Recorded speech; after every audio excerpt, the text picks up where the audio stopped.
Hello students, let us go back to war, Second World War. Yesterday we were discussing about should the war be supported by India, and the period is from 1939 to 1947. Along with the different movement in freedom movement in India, national movement India, even the Second World War is also going on. During that time, Indians were under the control of Britishers, the colonial master. There is a very big question, a very big confusion in Indians whether to join in the war, World War or not. Actually, according to 1935 Act, in India, Britishers conducted the first election in 1937. Out of 11 provinces, 8 provinces were won by Indians, and that time British had agreed to give up to some extent of self rule to the Indians, but in vain. It had never happened. So now there is a fear among the Indians whether to join in the war or not.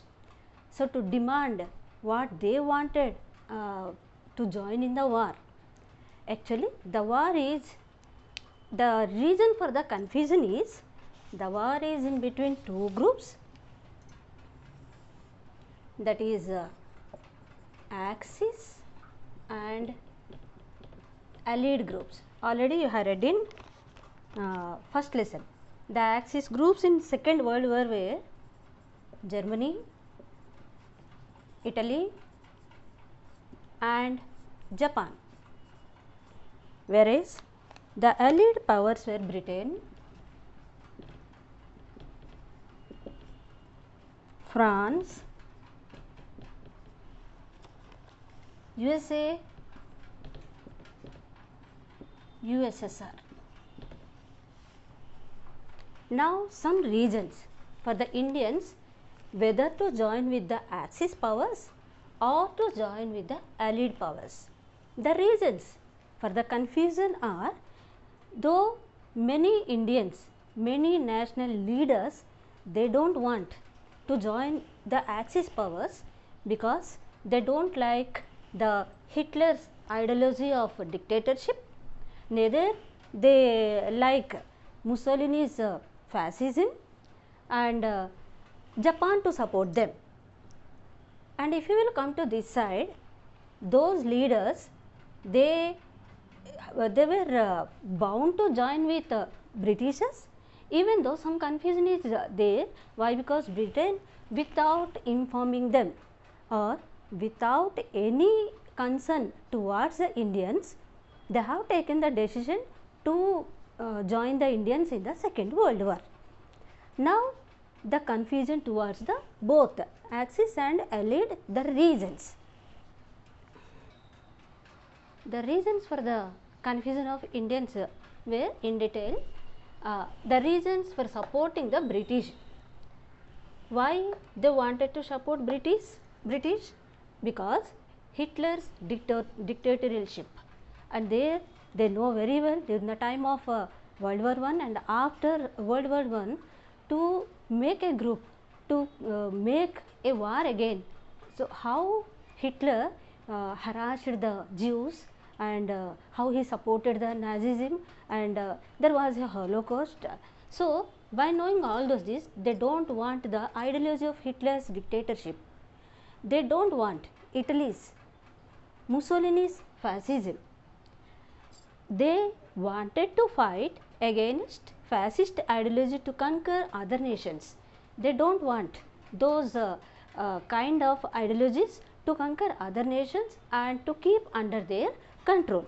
So India had no other choice. They agreed. So they have no other go, and at last they decided to agree to join in the Second World War along with the Britishers with an agreement to get a complete freedom. And now let us see why they don't want to join with the Britishers. At last anyhow they joined with the Britishers, but now the reasons were the Britishers are showing double standards.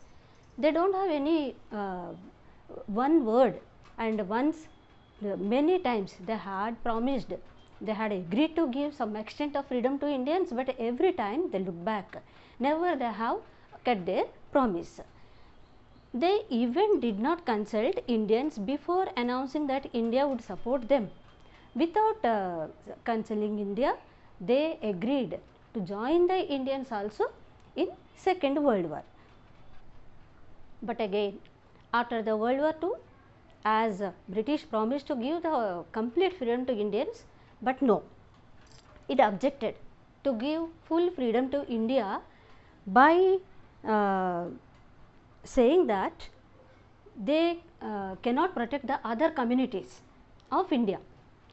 And as usual, the old method, again by seeing the situation, Indian freedom fighters, they started agitating, and they started again very seriously the satyagrahas and movements and against the Britishers. By seeing all those things, British decided to go back to their old method of divide and rule policy. The divide and rule policy at that time, the best way in India is to separate the Hindus and Muslims.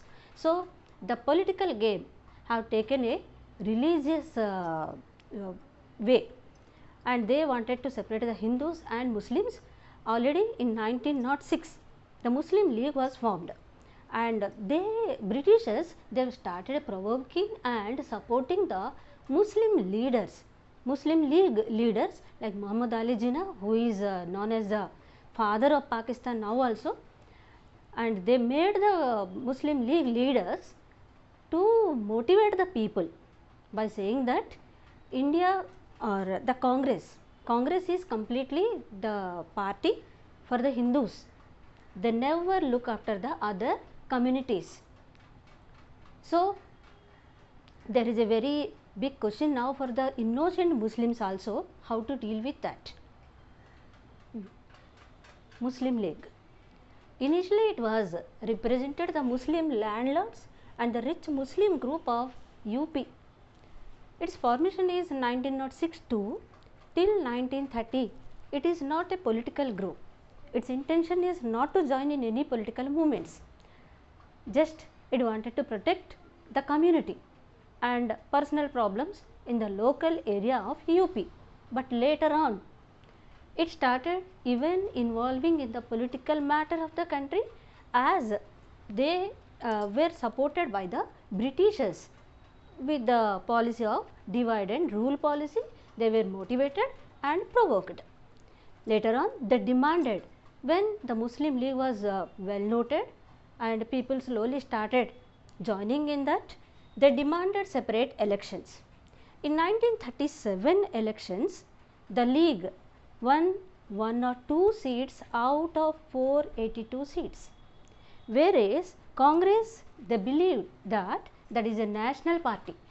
For them, there is no difference or there is no discrimination of any community.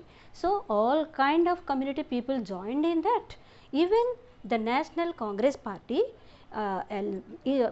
contested in that election, and they won 26 seats out of 58 Muslim seats in the Muslim constituencies. But the mindset of Muslims was completely changed.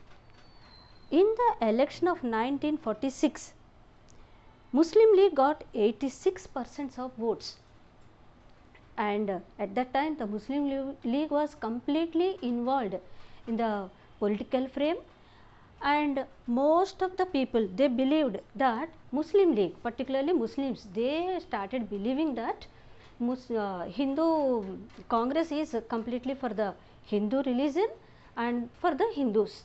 So, slowly they deviated themselves. To avoid such kind of deviations, even Congress that time had objected to get a membership either from the Muslim League separately or from the Hindu Mahasabha.